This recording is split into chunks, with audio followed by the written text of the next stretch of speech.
Hi, I'm Stendahl, and this is a quick little video about making a zine, an 8-page zine using one sheet of 8.5 by 11 paper. I'm doing this because the Minnesota Center for Book Arts Visual Journal Collective is wrapping up their first journal zine swap in March, and I thought this might be helpful to some of the participants who are winding up. But I thought other people might be interested in this as well. And of course, you'll be able to read more about this on my blog at rozwoundup.typepad.com.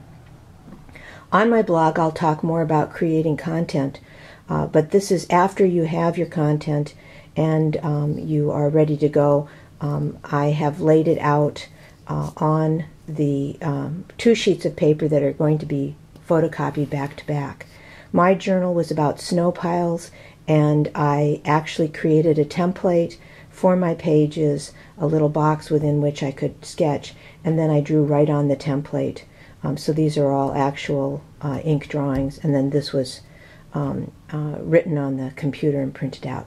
So you begin with these layouts, and you take these to the copier store, or if you have a copier, you print them at home, back to back. And again, there'll be more about organizing that on my blog. But then you need to fold them up, and so I'm reaching around the camera, so this will be interesting. Line them up. Here's a bone folder.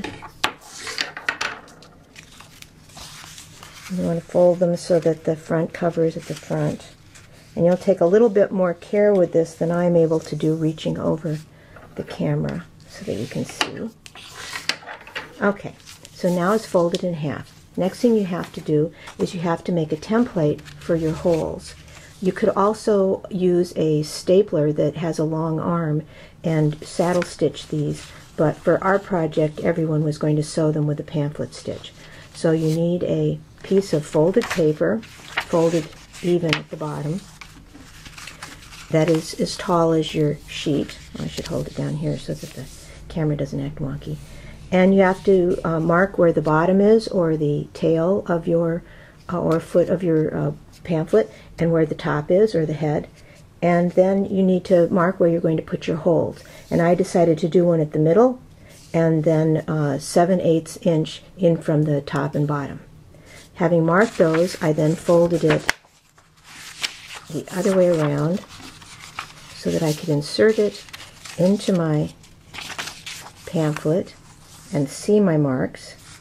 You knock it up so that the bottom is even. That's why you want to have the bottom labeled. I'm using a little towel to punch my holes into, holding it like a V. Your thumb is not quite punched up right.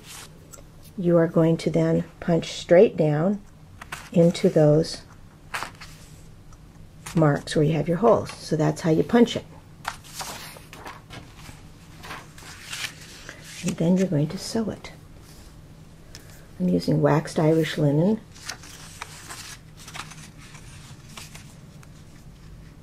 And I'm going to have my knot on the outside, so I start at the outside, go into the center hole,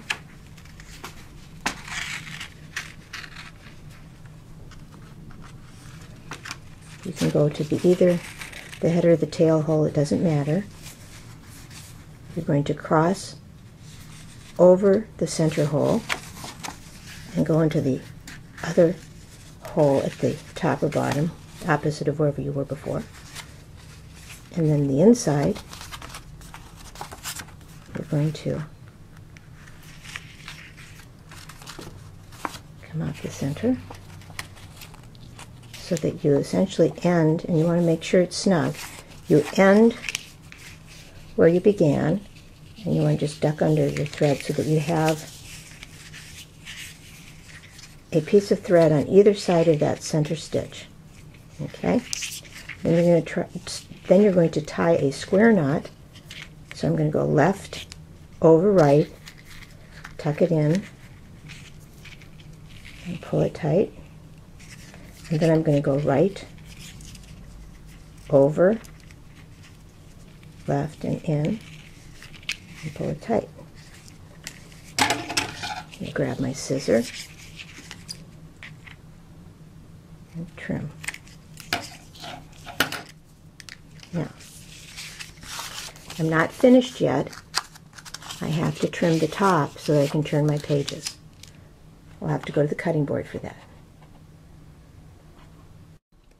Okay, we're at the cutting board now, and normally I would stand very close to it and I would line up things this way and I would look straight down. But for the camera purposes, you wouldn't see what was going on. So I'm going to tilt it this way.